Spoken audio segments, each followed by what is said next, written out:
Welcome to Catalytic Leadership, the podcast designed to help leaders intentionally grow and thrive. Here is your host, author, and leadership and executive coach, Dr. William Attaway.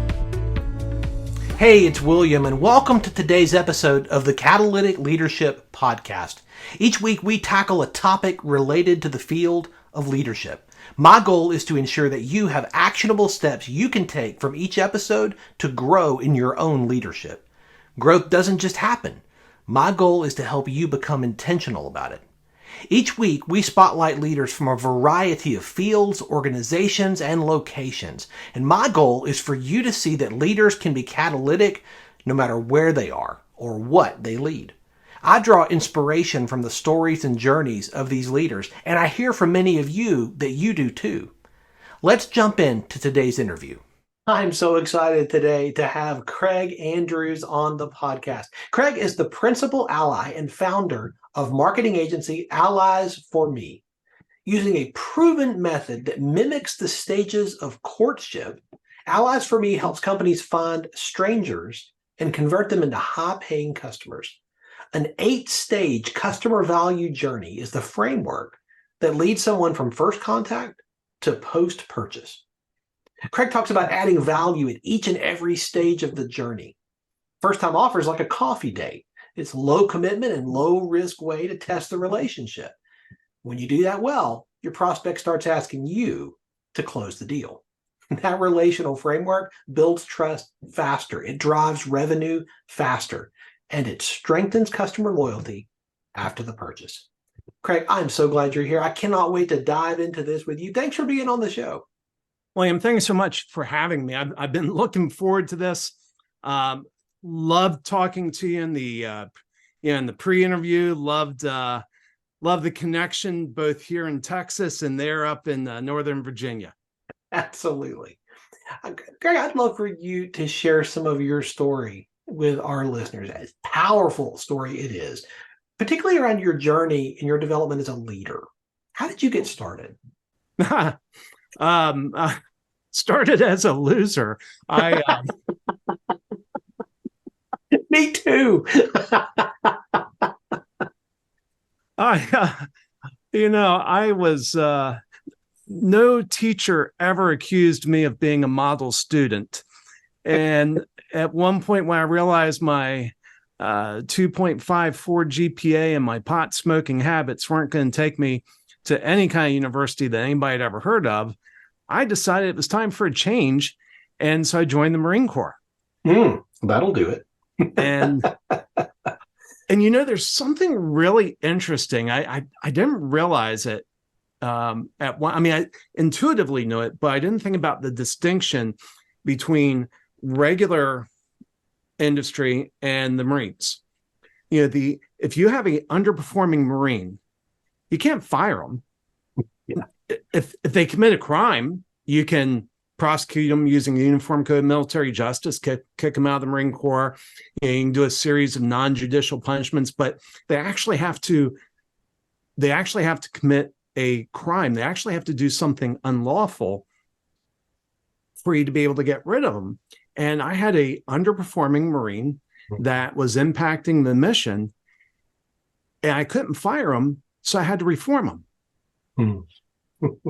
And it was really interesting. And one of the things that I realized, so I worked on electronic warfare systems in the Marine Corps. We basically, in Libya in 86, we flew the mission there where we jammed Gaddafi's radar, 120 sorties, only one bird left. That was lost. That was before I joined the squadron, but that was my squadron.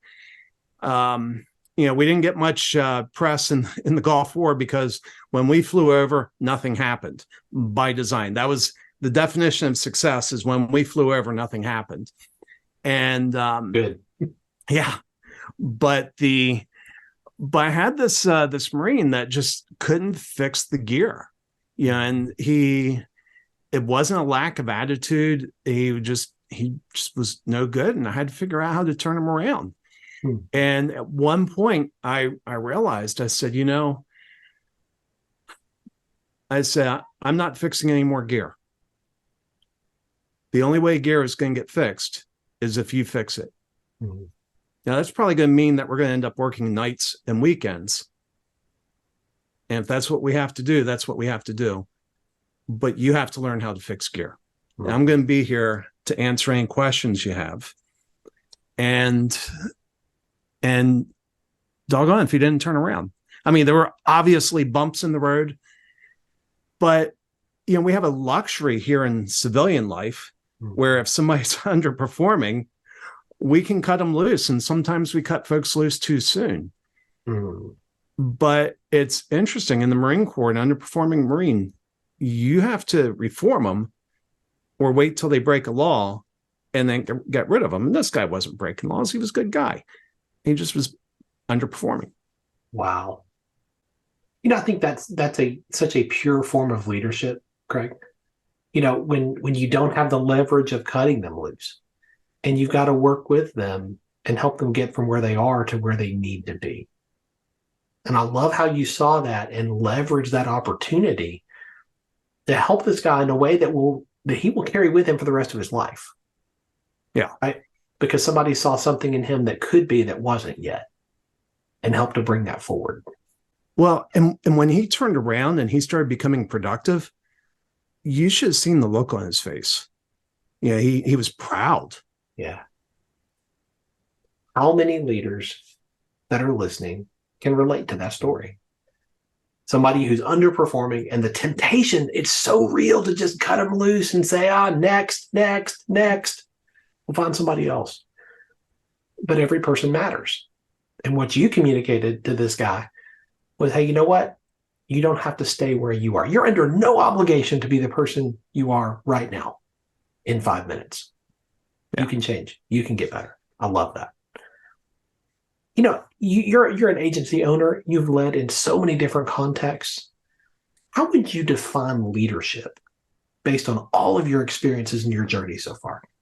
For me, leadership is inspiring people to perform at their best behind a common mission. I like that. Clear and simple. Yeah. Well, and it's, and that goes back to the Marine Corps. One of the things I missed when, I got out of the Marines, went to university, I actually got good grades when I went to university. But nice. Yeah. And, I went into regular industry. And the thing that was so disappointing was just the, kind of the backbiting, the conniving, the celebration of the individual over the mission. In the Marine Corps, it's always mission over the individual. The mission always takes priority. And Marines understand that. And so they line up behind the mission. And if you don't, life is not good for you. That sounds like an understatement. Yes. Yeah. But the fact of the matter is it's not hard because, by the time you get out into the fleet, that's, what they call the fleet Marine Force. That's the, where most Marines are. By the time you get out in the fleet, you've had so much training in this concept of mission over individual. It's just second nature. Mm-hmm. And if you're trying to change that, chances are you've been washed out before you make it out to the fleet. There you go. Your work in agency life is fascinating to me. What I read earlier, that you use the stages of courtship in your relationships with customers. Fascinates me. I'd love for you to share a little bit about that. Yes. And let me give some context. We work exclusively with people that have high ticket offers. Okay. So there's kind of a magic trio, high ticket, long sales cycle, requiring a high level of trust. Sure. And so people that fit those three criteria, we've got an amazing formula that works. But because it's high ticket, high trust, it's different than simply going to a website and saying, oh, you have what I want. Let me pull out my credit card and buy it. Mm-hmm. And And that's where it starts looking more and more like courtship. So we deal with a lot of people that have 5, 6, and 7-figure offers. And as you can imagine, even in good economies, people are slow before they make a 6-figure commitment. Sure. And I'll give an example. I know of a managed service provider. Those are the people that do outsourced IT services. Mm-hmm. They tried cold calling their way into a 3-year average $250,000 contract. Wow. Yeah. Yeah. And I would liken that to, there was somebody I knew years ago who would walk into a bar and he would walk up to every girl in the bar and ask something, let's say aggressive. And almost everybody said no, but he said, oh, there's always one that says yes. And, the thing that you have to kind of pause and wonder is, what's the character of the person that's saying yes to that question? Right. Let's take it over to business.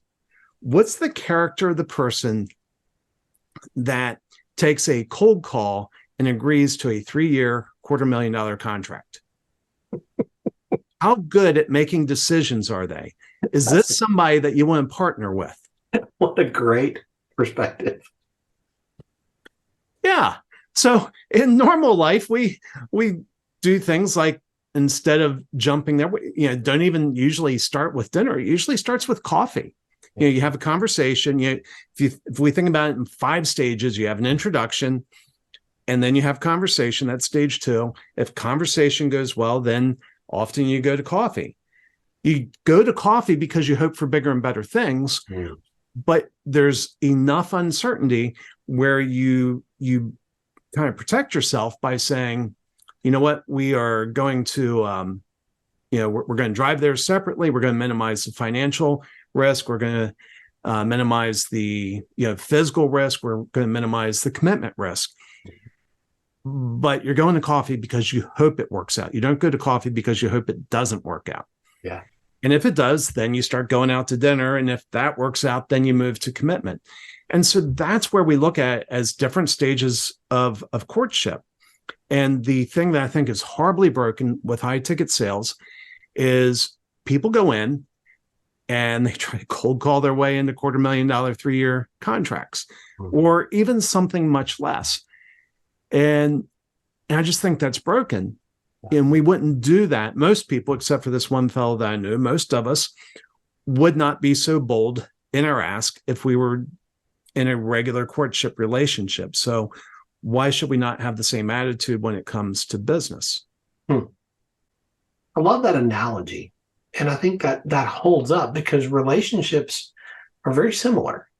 And you think about this in the context of a business relationship, we don't often think about courtship in the same universe as that, but really relational trust, relational equity have to be built slowly. And anybody who's going to immediately say yes, like you say, to a 6-figure multi-year commitment, yikes. Yeah. Is this somebody that's demonstrating that they're making good decisions? Right. Exactly. And if part of what you're selling is your time. Now, if you have a factory where you turn out widgets, they just roll off the line, obviously you have a much bigger range of customers that you can and do want to serve. But if you're committing your time or the time of your people to more, kind of hands-on work, do you want to get into that type of relationship with somebody who has a demonstrated history of making poorly thought out decisions? Not if you're smart. Right. So, thinking about our current economic reality these days, like, how does the current economy relate to what you're describing here, to the high ticket sales process? Does that have any impact, like what's going on economically in our culture? I believe it does. I hear a variety of things. I talk to some people who are like, business is as good as ever or even better than ever. But I also talk to a lot of people who say, you know what, it's really slowed down. I was having lunch with a buddy the other day, Friday, I think. Yeah, it's Friday. I was having lunch with a buddy. And And he asked me, he's like, what are you seeing? Are you seeing some slowness? I was like, yeah. He said, I am too. And he mentioned another buddy of ours. He's like, yeah, he's seen some slowing in the economy, slowing in customer behavior. And my analysis of that is that people are scared. And when they're scared, they move to conservatism. So I keep a chart behind my desk. You can't see it. It's hidden behind the curtain. It's actually leaning up against the wall and the floor, but it's a chart of 188 cognitive biases. And I use it when I'm working on problems. I'll just look at that and I'll start looking through the different biases and try to see what biases are working against me or against my client's needs, and what biases can I harness for either my benefit or the client's benefit. Well, one of the biases, if you're in high ticket sales right now, one of the biases that is working against you, it reads basically to avoid irreversible decisions, we work to maintain autonomy. And I'm misquoting it, but basically we avoid making irreversible decisions so we can preserve the status quo. And so if let's say you have somebody that your service is $20,000. Well, that's certainly a lot less than $250,000, but in this economy, people are going to be a little bit more thoughtful about how they spend $20,000. And I've over the years, I've known some people with extreme wealth, and these are people that could write $20,000 checks with no problem whatsoever, and even they are cautious. In a normal economy, they're not, they don't just write those checks out like nothing matters. And so when the economy's not looking great and people's fear are triggered, the amount of consideration they give before they make that purchase goes up. They're going to double check, they're going to dot their I's, cross their T's more fervently. And they're going to work to make sure they preserve that cognitive bias where they're not making an irreversible decision. And let's go back to my example, $250,000, 3-year contract. Well, you get 6 months into that. And if the economy, you're looking at that, you're staring down the barrel of this economy, and you're like, I don't know, if we're probably going in recession in 6 months, will I be able to fulfill the terms of that contract? And so you're going to be a lot more hesitant, and you're going to fight to preserve the status quo. And so one of the things that we do with what we call the first time offers, these coffee dates that you mentioned, was you change the status quo at a much lower dollar figure because people are willing to make smaller decisions. And if you want to speed up the process, instead of asking for the big decision, just ask for a much smaller decision, solve a small problem for people. And that will give them a lot of comfort. There's a number of things that happen in the process when you do that releases oxytocin in the body, which is the bonding hormone, helps bond them to you. It builds trust at rapid rates. And all of a sudden, the bigger decision becomes easier. How hard is it to craft your first time offer that you're talking about, that coffee date? How difficult is that? They look simple, but they're hard. My first time offer failed. I'm thinking that, like, hearing you talk about it, I'm thinking this sounds easy, but I'm not so sure it is. Yeah, no. Well, guess what? My second first time offer failed. Ooh. My third first time offer failed a little bit less. Nice. And it took me about 18 months to sort of get something working. And when I look back at what I had working after 18 months into that journey, it's so crude and broken relative to what we do now, but at least it started working. But yeah, it took 18 months of experimentation. And honestly, I was talking to my buddy over lunch, who's a very smart fellow. I have enormous respect for him. One of the smartest people I know in marketing. And I was talking about this, and he's like, oh, maybe I should do this. And I was trying to drop some hints that, hey, these are easy to screw up. And he's like, oh, and I sit there and I watch it systematically. I'm going to try this. And I'm like, okay, I can tell you 3 reasons that's not going to work out the way you want. Obviously, I don't want to be a jerk. I don't want to be unkind. Yeah. Don't want to jeopardize, in that case, definitely don't want to jeopardize the friendship. And so sometimes, and this kind of goes back to how I had to reform that young Marine. Sometimes you have to let people go down the path of failure before they can discover the path of success. Yes. That's so true. Are there tips or suggestions that you would give if people are listening to this and thinking, I like the idea of starting with something smaller. I like the idea of the coffee date, but are there elements, are there components that you say, hey, these are critical. You've got to have these. Yeah. So let me kind of go through the basic structure. It's a impulse purchase. That means the coins in the cushion of your couch, the money in your wallet, or the B2B equivalent of that. Okay. Let me throw a number on that. If you're talking B2C, it's almost certainly less than $100. Okay. If you're talking B2B, almost always we target less than $500. And the reason for that is anybody in any organization with any decision-making authority can spend $500 without asking permission. They can spend $500 and nobody's going to come and ask them how that money was spent. Nobody's going to hold them accountable for it. It's something they can just do. If it's a business owner, there should be so much value packed in that the owner never has to go through a mental calculation to figure out if they're getting value. That leads into the second thing. It has to deliver disproportionate value to price.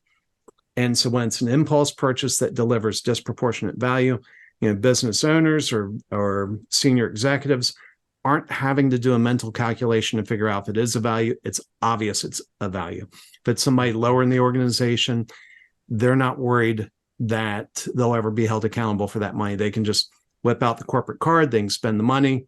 Nobody's going to ask them about it and move forward. So those are the first 2 things. Impulse purchase, disproportionate value to price, by the way, about 10x. So for $500, we're trying to deliver $5,000 of value. Okay. Real value. This isn't your mom came and say, hey, you know what? You're really smart. People should pay you all this money for this. This is this is street value that somebody else would pay for, not your mom. And so the third thing, and this is really critical, this is one of those places where I see people making bad decisions, even when I warn them against this. The third thing is it has to solve a problem. That is really, really critical. And this is one of the places where oxytocin is released. When you come shoulder to shoulder with somebody in life and you solve a problem in their life, it causes the release of oxytocin. That's the bonding hormone that bonds baby to mother. And all of a sudden, you are a trusted advisor. In that moment, you are a trusted advisor. Everybody on the outside looks scary and risky. You're trusted. Now, here's where people make the mistake. They come to me and they say, well, we do an audit. I say, well, all an audit does is reveal the problems that are there. It doesn't solve a problem. Right. And other people say, well, we do an assessment. And I say, an assessment's just a nice word for an audit. And I kid you not, within 30 minutes of me telling somebody this, I've had it happen again and again. They'll come back and they're like, well, you know what? I think we're going to do an assessment. That's going to be our first time offer. They missed another ingredient of it, and that is it has to have 4 or 5 deliverables. So a simple assessment is 1 deliverable. Right. You really need 4 or 5, and that's part of what gives a high perception of value to it. That's good. Now, when you're solving this problem, you don't want to solve all their problems. I mean, the customer would be delighted if you solve, multi-$1,000 problems for them for, $500. That will be good for them, bad for you. You will go hungry. And so you want to leave some problems unsolved, and you want it to naturally lead to the next step of engagement. And, and there's a couple other things that go into it as well. But, for simplicity's sake, that's kind of what it looks like. Now, I can give you two examples that I think anybody can relate to, whether or not they have or would consume either of these services. So years ago, I'm sure you remember, Columbia House Records had this deal, 13 albums for a penny. Oh my, yes. Yeah. So here's the concept. If you're the type of person that wants to build a record collection, they will get you 13 steps closer for 1 penny. It's hard to say no. And it worked very well. And obviously they were enrolling you in their record club where they made their real money. I learned the hard way. This was kind of the nature of my first time offer. Looked a lot like the Columbia House Records, and nobody bought it for a few reasons. But one of the reasons is we would say that that's a simple offer. You can't sell complex services from a simple first-time offer. You need a complex first-time offer. So here's an example of one that's complex. Not one that I designed, but I like it because everybody understands it, and it makes a really good point. There's a guy named Bob Stupak that bought some dumpy old hotel at the end of the Vegas Strip, and he decided he was going to turn that hotel into a player. Today, you would know it as the Strat or the Stratosphere. But when he bought it, it was something else, and he renamed it Bob Stupak's Vegas World. And he ran the special. He said, give me $396, and I will give you 3 days and 2 nights in one of my deluxe suites. When you arrive, there will be a bottle of champagne waiting for you in your room. All of your drinks on property are free, whether you're gambling or not. Even if you're sitting in one of our entertainment lounges, you pay nothing more for your drinks. Not only that, but for your $396, I will give you $600 of chips to use in my casino. Wow. So do you see how you don't have to do a mental calculation to figure out if that's value? Absolutely. Right.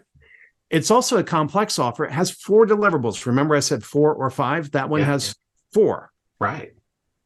And 3 of the 4 deliverables are a bargain by themselves. The room rate was a 10% discount off the published rate. If you go to Vegas with your spouse and you like to drink a lot, it's going to be easy to burn through in 3 days to burn through that much booze. And then of course, $600 of chips for $400. 3 of the 4 deliverables are worth more than what he was charging. Yeah. Now, Bob Stupak understood something. He understood that his most profitable customers were people that like to drink and gamble. And so if you're somebody that likes to drink and gamble, it's a hard offer to say no to. Free booze, free money. But once he got you in the casino, that's where he made his money. Yep. His offer, and this is the interesting point that offer makes, it does something else. It has an element of what we call a scarecrow. If you're not somebody that likes to drink and gamble, it's not such an appealing offer.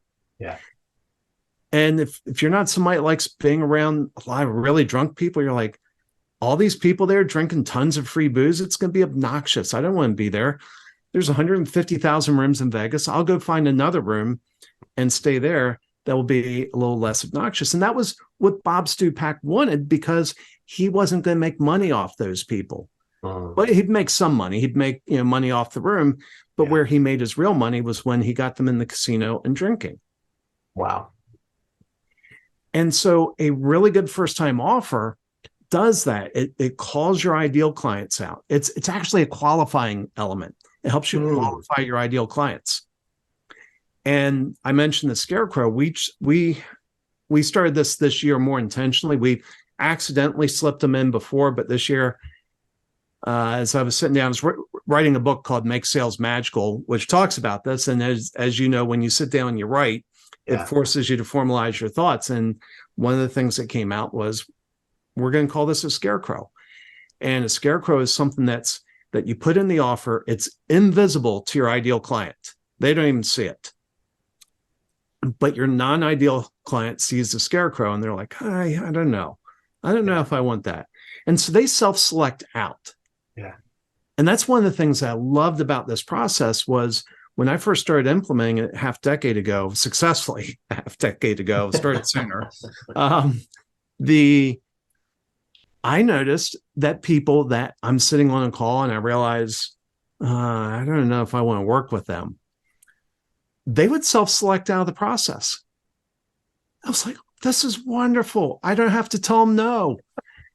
And, and I just would rather not. I mean, in my ideal world, people that are my non-ideal clients self-select out, and I don't have to have the difficult conversation of, sorry, I'm not going to represent you. They just kind of go on their merry way. And it does something else that's really important that's also baked into this whole process. It preserves their autonomy. That's valuable. Yeah. And I think that's something people undervalue. Now, when you see your kids and you're raising kids, you understand that struggle for autonomy, and you understand that the more you give kids autonomy, or at least the perception of it, usually the better behaved they are. I mean, obviously, when you let me frame it a different way. When you take away their autonomy, that's usually when they start acting out. Yeah, for sure. Guess what? We're still the same way as adults. We're still the same way as adults. Now, I saw this during COVID. About a year and a half into COVID, I started noticing some behavior that I found really, really irritating.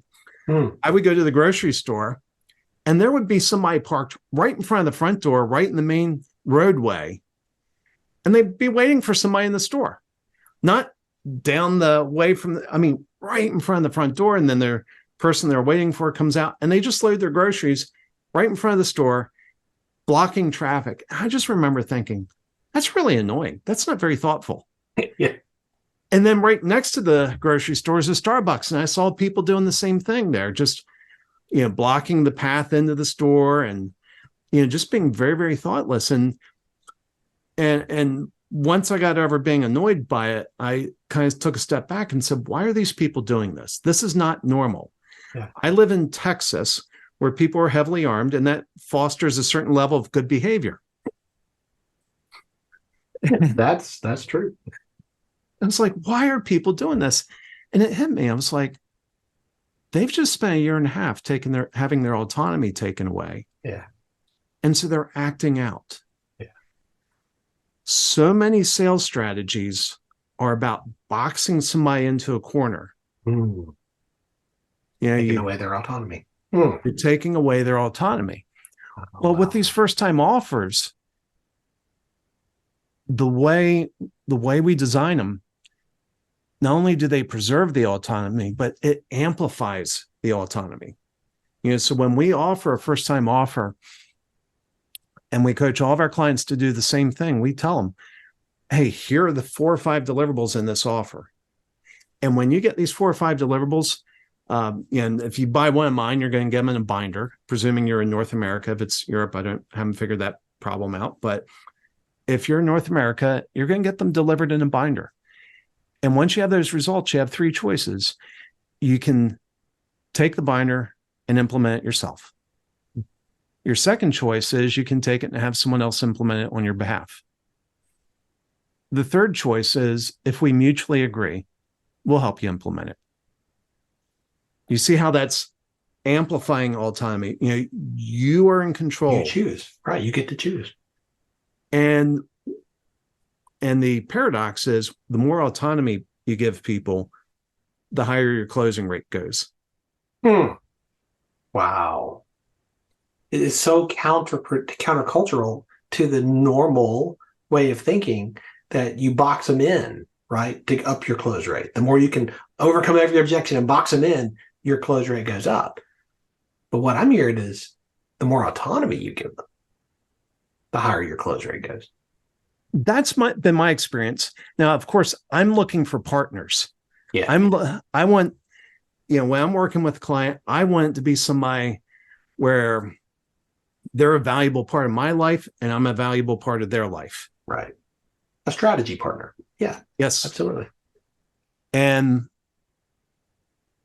And you wouldn't do that in marriage. I mean, I guess there's some examples. We do have shotgun weddings, but but in general, when you're thinking about the relationship, it's you want to get to a point where both of you realize, you know what, we're better together than we are apart. Mm. And so it's a magnetism that pulls each of them together. Well, you don't get there when you start saying, well, you must choose me. You have no other choice. Well, that's not very attractive. Right. That's right. What you're describing is far more magnetic. I mean, it's mutual benefit, mutual gain. Yeah. That's a win-win all the way around. And when you do that, think about the stories your clients tell about you. Yeah. Yeah. That's a good word. And when I said that, the third option I mentioned, I said, if we mutually agree, we'll help you implement it. There's some coffee dates that don't proceed to dinner. That's true. You have to mutually agree. Yeah. This is the coffee date. And if I go back to that MSP, that 3-year $250,000 contract, my question to them was, do you really want to lock in for 3 years with somebody? What if they're psycho? Yeah. And they're like, yes, we do. I'm like, you just want the money. Right. Right. I get that. I mean, we're in business to make money. I get that. But don't you want to learn a little bit more about who you're devoting your resources to for the next 3 years? Because again, if you're in a business where you have high touch with your clients, your customers, a bad client will destroy your team's morale. It will destroy your team's productivity. They'll get in your head and chew up. I'll speak for myself. They get in my head and chew up hours of time that's not benefiting me, and it's not benefiting them. And it can tear up your reputation. Yes. Because unhappy clients will often tell other people about it. Right. Craig, you mentioned that what you've been talking about is in a book that you have coming out. And you actually have 2 books coming out. 2 books, yeah. That's unusual, I got to say. Smart people write one at a time. And and even smarter people release 2 at a time. I'm just saying. That's impressive, man. I don't think I'll do 2 at a time again. But so the first book actually wrote Christmas of 2022. And it's called Hope That Won't Die. And it's co-written with my wife. And for those that don't know, I spent 3 months in the hospital a year before I wrote that book. I spent 3 months in the hospital from August of 2021 to November of 2021. And for over a month of that, they were telling my wife, he's going to die. And they weren't telling me that because I was checked out. I was in a coma. Actually, they were. That's another story. I heard some of the things they probably didn't want me to hear. But but we talk about that, and it's a kind of our journey through that, kind of learning. We wrote that for people that are grieving and hurting loss, and it doesn't have to be loss from COVID. It could be anything, but especially for those that are grieving from loss with COVID. The other thing that we found is there's a lot of people walking around with guilt about decisions they made on their loved one's behalf. And honestly, that's something my wife has wrestled with, even though I lived. I've watched her beat herself up about decisions she made on my behalf when I was in the coma. And of course, I've said, look, stop that. You made the best decision you could in a crisis situation, often in the middle of the night. That's usually when they call, and without all the information to make a good choice. And then there's some psychological factors, tied to compliance, some experiments from the 60s that show that it's hard to say no to somebody who is wearing a white lab coat. And so we wrote this book also for those that are struggling with guilt. The other book that you were asking about is called Make Sales Magical, Close More Deals Faster and at Higher Prices. And that outlines this process that we've been talking about. And it's been transformative. And I don't use the word magical lightly, because when you follow this process and you lay things out in these ways, it almost appears like magic when it starts working. And you asked about people that are struggling in this economy. And as people are slowing down making the high ticket purchases, this is the kind of magic that people need. That's good. I look forward to reading both of these. One of the things that you mentioned when we talked previously was that while you were in that coma, that your team ran your business. Yeah.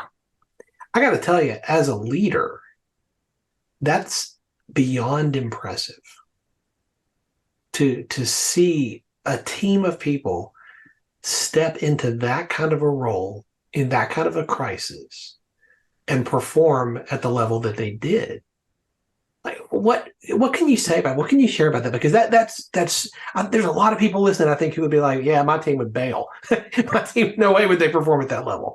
Like, well, they thought I was a dead man, because that's what the doctors were saying. That's what the doctors were telling my wife. Yeah. And at a time when it would have been easy to say, he's going to die, it doesn't matter what we do. Right. Instead of slacking off, they stepped up and delivered their best performance. Wow. That really reflects on the leadership that you had provided up to that point. Oh, thank you. It bowled me over when I found out what they did. Yeah. Is there any factor or element that you could say, well, this was a contributing element to that level of success in seeing them step into that? Is there something that you could share that say, hey, I think this was a piece of that? Well, I'll take it back all the way to, in the Marines when I had to reform that Marine. Mm-hmm. We didn't get there by me yelling at him. Yeah. We got there by me allowing him to make mistakes. Yeah. And being willing to walk side by side with him while we work through those mistakes. Yeah. And I mean, there was one night where he was working and he called me back in, followed my rule. I said, I'll answer questions. He asked me some questions and I answered his questions. And he kept working. And this went on for hours. And he came into the office and he was furious.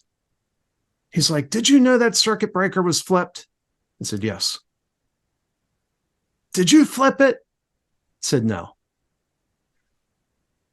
Why didn't you tell me? So how many times have I told you you're not going to have your Gazaltas if you don't have your Gazintas? Which nice. I said, if you're not getting the output that you want, you need to check your inputs. Yeah. Yeah. He's like, but you could have told me. Why didn't you tell me? I said, next time, are you going to check that circuit breaker? He said, yeah. I said, well, then this was worth it. And so in leading my team that ran the business for me when I was in COVID, I had to give them the room to make mistakes. And when they made mistakes, instead of beating them over the head with over the mistake, just sit down and like, okay, well, what do we do with this now? And help them work through it. But it's giving them that autonomy and letting them know that, hey, you know what? Mistakes happen. That's a part of life. Yes. And I would rather pay the price of having them make a small mistake and then us work through it because of what it will do for them. Yeah. I'd rather pay the price of that small mistake, because as it played out, when I checked out unexpectedly, they were able to run the business without me. You had taught them that they had not just responsibility for the tasks, but the authority to make decisions. Yeah. And teaching them how to do that equipped them so that when they had to take on that larger piece, they were ready. I love that. Love that. Craig, your business is going to need you to be a better leader a year from now than you are today. It's going to need you to be a better leader 5 years from now than you are today. Yes, it will. So I'm curious, how do you stay on top of your game? How do you level up your leadership skills so that you will become the leader that is needed a year, 5 years from now? I wish I had a better answer for you. I feel like, the things that move me are when things break at my level. And maybe, as I think about it, maybe that's the formula. That's how I've coached team members, is giving them the chance to make mistakes. And for me, I look at some of the mistakes I've been making, and I kind of want to dope slap myself across the head and say, why did you let this happen? Why didn't you do something about it? And so as, a year from now, I hope, not only to have made corrections for some of the mistakes for which I'm, paying the consequences for now, but, build that into the culture of the company of, okay, here's what we're going to do, and here's why we're going to do it. So we're a stronger, more resilient company a year from now and 5 years from now. And and it's, if the company can keep running with me checking out, in a coma, just imagine what we can do 5 years from now. Love that. You're a continual learner. You are constantly learning and growing. Is there a book that has made a big difference in your journey? One that you would recommend that everybody pick up and read if they haven't read it? There's one book that I would say provides lessons for leadership and a lot of things. I think it's the most printed book in history, and I would recommend the Bible. You are not the first. and I'm right now I'm going through the book of John in the Bible, and I can't count the number of times I've read that book, and I'm seeing new insights week after week after week. And so I think that's the most important book anybody could read. And you probably have some listeners like, blah, blah, blah, shut up, I don't want to hear that. I'm like, okay. If you didn't want to read the Bible, what would be the next book that I would recommend? Dr. Robert Cialdini put out a couple books. One was called Influence, the other was called Prefluence. And you learn a lot about human behavior in that. And so I would recommend both of those books.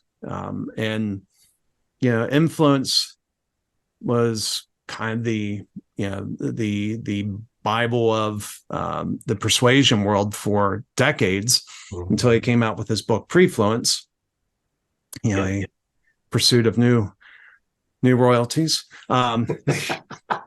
No, not knocking him. He's a very smart guy. But that's what that would be the other one that I would recommend. Those are excellent. All three of those. And I'm with you. I would recommend those as well.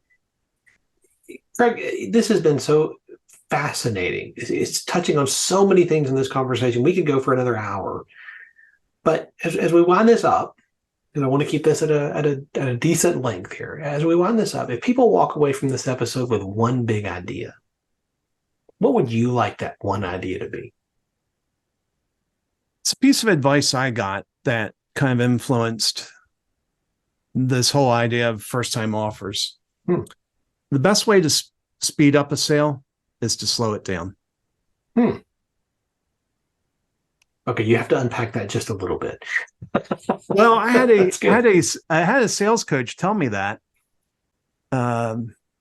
Lady named Catherine, very smart lady, very very valuable to me. but she was also trying to get me to do some of the sale, traditional sales pitchy type stuff, which doesn't work for me. And by the way, if you hate sales, we make sales magical for folks like you. If you're somebody that just sell ice to Eskimos, probably not the book for you. Yeah. But there's an element in that our body language changes when we have a high internal desire to sell. Mm-hmm. And the more you can do to control that desire, I would say even more, just dismiss it, to not have that being a driving factor in your thoughts. When you can remove that driving factor from your thoughts, it removes it from your body language. We talk about the unspoken language of sales. Mm-hmm. And, we could spend another hour talking about the way the brain works, but there's the back part of your brain called the system 1. It looks for patterns. And the amygdala is there. There's a little bit more than just the amygdala going on there, but the amygdala is the fight or flight, and it's the part of the brain that keeps us safe. And when somebody has the posture of sales, the brain says, "Whoa, whoa, whoa," throws up the guard. And so, unpacking that statement, the best way to speed up a sale is to slow it down.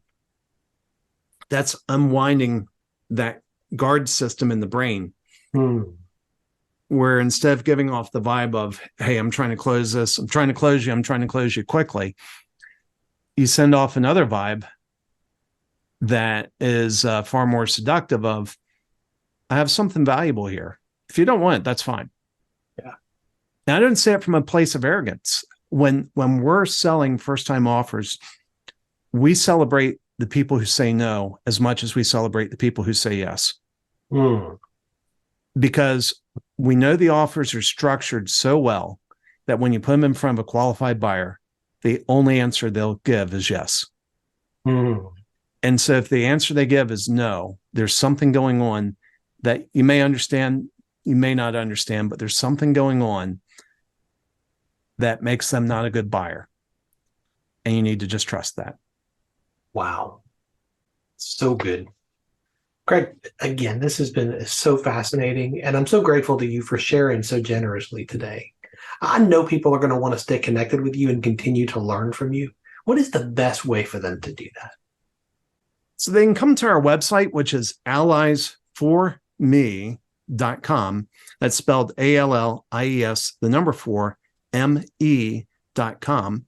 And there's ways to contact us. But I actually have a gift. I have 2 gifts for your audience. And the first gift is a guide on how to make first-time offers and avoid some of the mistakes I made, which I made many. And the second gift is 23 days access to our course on building first-time offers. The reason we limit it to 23 days is we understand human behavior. We know if we give you unlimited access to our free course, you'll sign up and never take it. Our goal is to see your life change. And so we know that if we put the 23-day limit on there, you'll go in there, you'll consume the content, it will make an impact on your life, which is our goal. And so they can get that by going to alliesforme.com/catalytic leadership. That's all lowercase, all one word. And there will be a place to sign up, and they'll get both of those gifts. That's so generous. Again, thank you for that. And we will have that link in the show notes. Craig, well, thank you. Thank you, man. This has been fantastic today.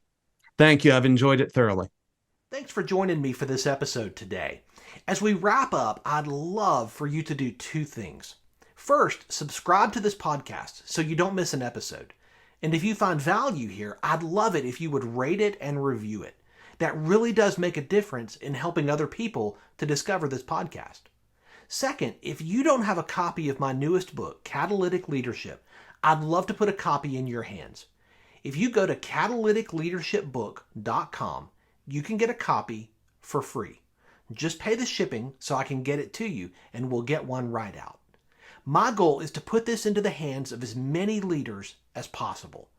This book captures principles that I've learned in 20 plus years of coaching leaders in the entrepreneurial space, in business, government, nonprofits, education, and the local church. You can also connect with me on LinkedIn to keep up with what I'm currently learning and thinking about. And if you're ready to take a next step with a coach to help you intentionally grow and thrive as a leader, I'd be honored to help you. Just go to catalyticleadership.net to book a call with me. Stay tuned for our next episode next week.